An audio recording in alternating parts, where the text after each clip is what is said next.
नमस्कार साथियों, मैं राजकुमार सिंह राज अमेजिंग स्टडी में आप सभी लोगों का हार्दिक स्वागत करता हूं और आप सभी लोगों को धन्यवाद देना चाहता हूं। आप लोगों ने मेरी वीडियो को पसंद किया और लाइक दिए और अधिक से अधिक आप मेरी वीडियो को और पसंद करें, ताकि ये जो एक मैंने अपने जो शॉर्ट ट्रिक का जो भंडारण मैंने एक ज्ञान का प्रभाव शुरू किया है, इस प्रभाव का, क्योंकि हम एक शिक्षक हैं, हम ये चाहते हैं कि एक ज्ञान का प्रभाव जो है इसका संचरण जो है एक स्थान से दूसरे स्थान तक होता रहे।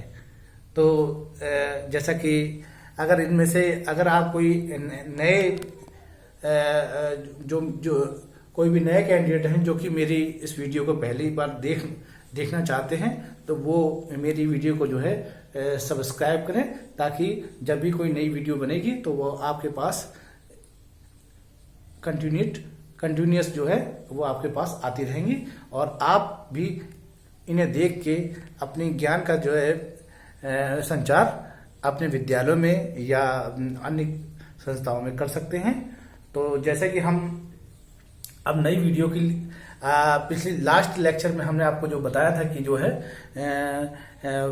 कि गुलाम वंश के शासक का क्रम, उसको हम आसान तरीके से कैसे याद करें, तो उसके लिए हमने एक ट्रिक बनाई थी गुलाम वंश के शासकों को याद करने के लिए। अब गुलाम वंश के शासकों के बाद जो है आपने देखा है दिल्ली सल्तनत के दूसरे वंश जिसका नाम है खिलजी वंश। आज हम खिलजी वंश पर चर्चा करेंगे और आज मैं उसके लिए एक बहुत बढ़िया ट्रिक बना के लाया हूं, ताकि आप आसानी से उसे याद करेंगे।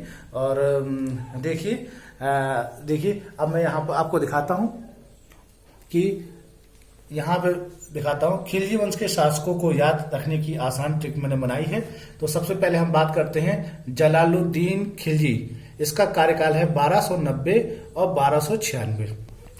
तो जलालुद्दीन खिलजी के बारे में आपने पढ़ा, क्योंकि जलालुद्दीन खिलजी ने ही आपके गुलाम वंश का तख्ता पलट किया था। पलट करने के बाद और खिलजी वंश के संस्थापक बना। खिलजी वंश की इसने स्थापना की और खिलजी वंश की स्थापना करने के बाद आपने देखा होगा कि इसने कुछ अन्य क्षेत्रों में काम किए, पुराने दुर्गों का मरम्मत कराई, नए दुर्गों का निर्माण कराया, कुछ कार्य कराया। इसके बाद आपने देखेंगे इसने अपने भतीजे अलाउद्दीन खिलजी को दक्षिण विजय की यात्रा पे भेजा। और क्योंकि वो अलाउद्दीन खिलजी जो अगला जो शासक है उसका नाम है अलाउद्दीन खिलजी, जिसका कार्यकाल 1296 से लेकर 1316 तक है। तो जलालुद्दीन खिलजी का भतीजा भी था और उसका दामाद भी था। तो इसने दक्षिण भारत पे विजय के अभियान के दौर लिए अपने जो है दामाद और अपने भतीजे को जो है दक्षिण भारत पे विजय भेजा। और आपको शायद याद हो, दक्षिण भारत की विजय जब ये लौट के आया तो अपने साथ बहुत सारे सोना चांदी और जवाहरात लूट के आया और वहीं पे उसे जो है इसको जो है साथ ही में एक कोहिनूर हीरा लेके आया। इस कोहिनूर हीरा लेके आया भारत में, और इसके साथ ही इसने 10,000 दिनार में एक गुलाम को खरीदा था, जिसका नाम रखा गया 10,000 दिनारी। ठीक है। और इसके कार्यों को अलाउद्दीन खिलजी को देखेंगे तो भारत में सबसे पहले नगद वेतन देने की शुरुआत, सैनिकों का हुलिया रखने की शुरुआत, कि सैनिकों का कैसा हुलिया रखा जाए सैनिकों का, और एक स्थायी सेना की। और अगर निर्माण कार्य में देखेंगे तो निर्माण कार्य में इसने क्या, हौज खास सीकरी का किला, 12 खंबे का, 1000 खंबे स्तून का किला, 1000 खंबे वाला किले का निर्माण कराया। और अलाई का दरवाजा इसी ने दिल्ली में बनाया, हौज खास का निर्माण किया। निर्माण कार्यों में भी इसने बहुत बड़ा योगदान इसका रहा है। और आप इसी के साथ देखेंगे कि अगर अर्थव्यवस्था के क्षेत्र में देखेंगे तो इसने जो है बाजार नियंत्रण व्यवस्था की शुरुआत की। यानी कि बाजार नियंत्रण व्यवस्था के लिए इसने क्या किया, सभी चीजों की कीमत को फिक्स कर दिया कि जहां पे क्या मुनाफाखोर और जो है कि जो लोग जो हैं लोगों को ठग ना पाए। तो उसने बाजार नियंत्रण व्यवस्था की शुरुआत की, मूल्य नियंत्रण प्रणाली स्थापित की। तो इसका आप देखिए खिलजी वंश में सबसे ज्यादा जो योगदान जो रहा है वो इसी शासक का रहा है। इसके बाद आप देखेंगे मुबारक खिलजी जो शासक था, इसका कार्यकाल बड़ा आप देखेंगे कि बड़ा अद्भुत रहा है। और इसमें देखेंगे अद्भुत रहा है कि ये एक ऐसा व्यक्ति था कि जो शासक कम था, औरत ज्यादा था, कि अपने दरबार में कभी भी साड़ी पहन के आ जाता था, कभी कभी अपने दरबार में नग्न होकर नृत्य करने लगता था।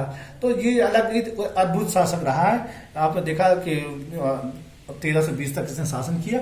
उसके बाद आप देखेंगे नसीरुद्दीन खुसरो शासक हुआ, ये भी कुछ समय तक ज्यादा नहीं रहा। इसके बाद आप देखेंगे खिलजी वंश की जो सत्ता जो है समाप्त हो गई, और खिलजी वंश की सत्ता समाप्त हो गई। और इसके बाद आप देखेंगे कि एक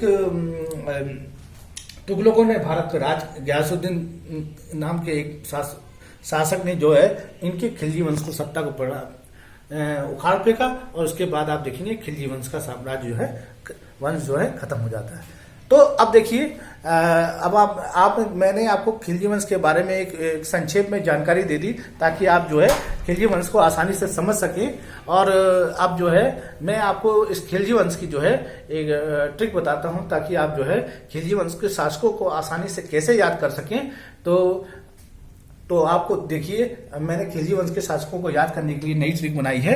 तो आपने देखा कि अलाउद्दीन, जलालुद्दीन, अलाउद्दीन, मुबारक और नसीरुद्दीन। तो मैंने एक ट्रिक बनाई है इसकी याद करने के लिए, जला आलू मुबारक नसीब में, जला आलू मुबारक नसीब में। तो जला से आपका पहला शासक हो गया जलालुद्दीन खिलजी, आलू से हो गया आपका अलाउद्दीन खिलजी, और मुबारक से हो गया मुबारक खिलजी, और नशे से हमने बना दिया नासिरुद्दीन खुसरो शाह, जो कि अंतिम शासक था। ये मैंने आपको ट्रिक की, और ये मैंने एक संक्षिप्त ट्रिक, शॉर्ट ट्रिक आपको याद करने के लिए बनाई है। और मैं चाहूंगा ये ट्रिक्स आपको अच्छी लगी, और मैं नई ट्रिक्स अन्य टॉपिकों पे आपके लिए बनाता रहूंगा।